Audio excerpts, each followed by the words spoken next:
Hello friends, તમારું સ્વાગત છે મારી ચેનલમાં. આજે આપણે સરળ અને સ્વાદિષ્ટ એવું ભીંડાનું શાક બનાવીશું.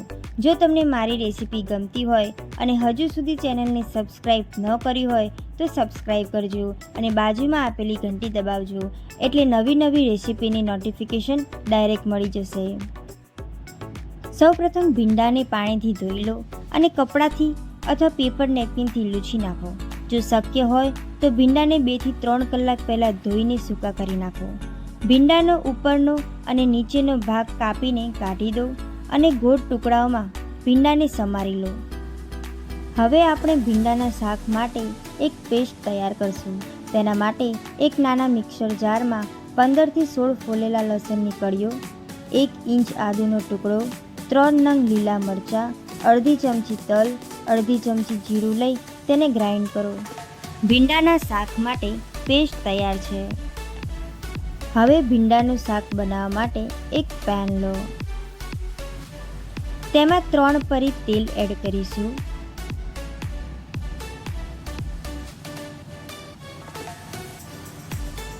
ગેસ ચાલુ કરો અને ગેસની ફ્લેમ ધીમી રાખીશું.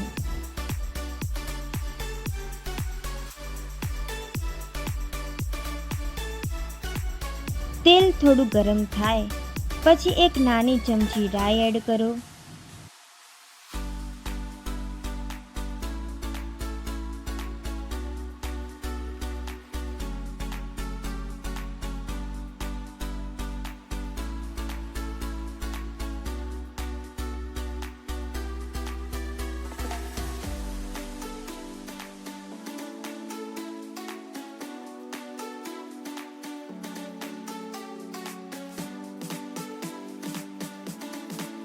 બધી જ રાઈ ફૂટી જાય પછી એક નાની ચમચી જીરું એડ કરો. અડધી ચમચી હિંગ એડ કરીશું. આપણે ભીંડા માટે જે પેસ્ટ બનાવી હતી તે એડ કરીશું.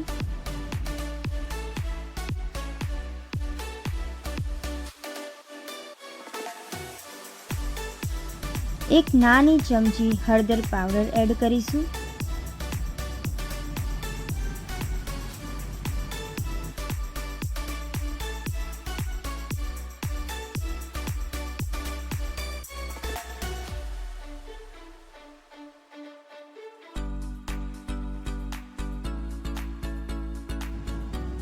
અડધી નાની ચમચી સિંધવ મીઠું એડ કરીશું.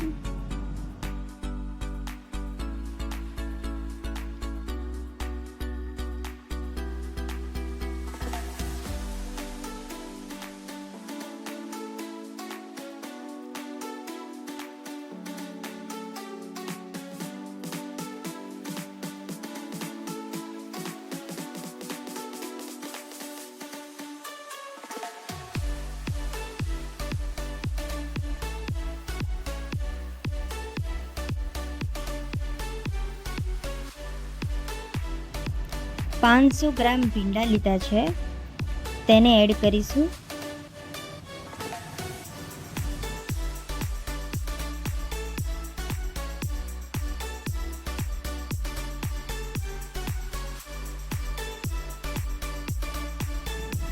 સ્વાદ પ્રમાણે સિંધવ મીઠું એડ કરીશું.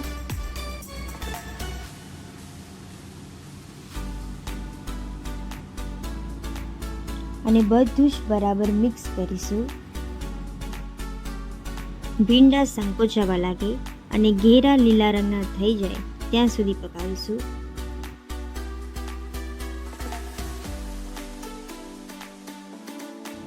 હવે પેન ઉપર એક ડીશ રાખીશું અને તેની અંદર પાણી ભરીશું, જેથી કરીને ભીંડા પેનમાં ચોંટી ના જાય કે દાજે પણ નહીં. આ પ્રોસેસ ફક્ત 5 મિનિટ કરવી.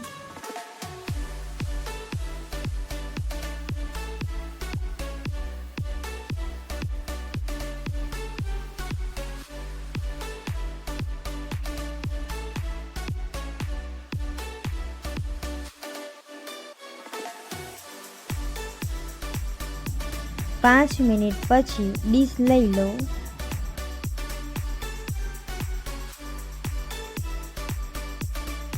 હવે જ્યાં સુધી તેલ છૂટું ન પડે ત્યાં સુધી ભીંડાને 8 થી 10 મિનિટ સુધી ચડવા દો.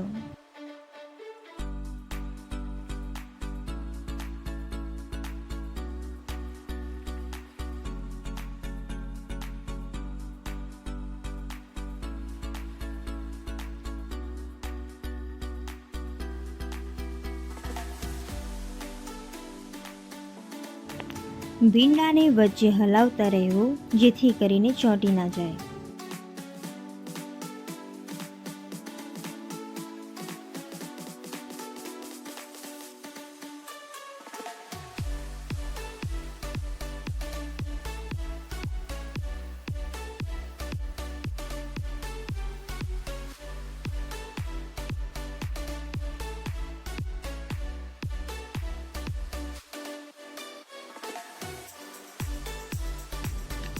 તમે જોઈ શકો છો તેલ છૂટું પડી ગયું છે.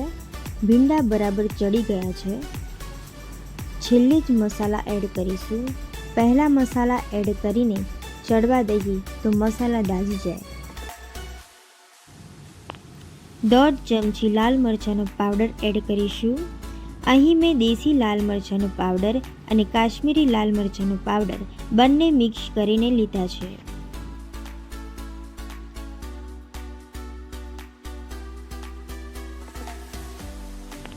1.5 ચમચી ધાણા જીરું પાવડર એડ કરીશું.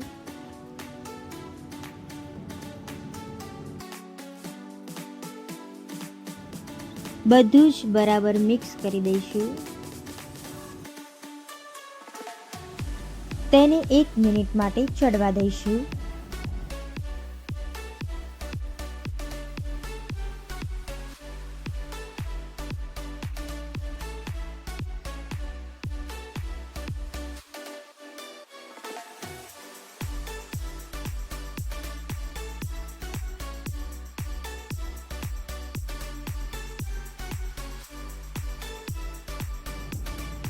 હવે ગેસને બંધ કરીશું.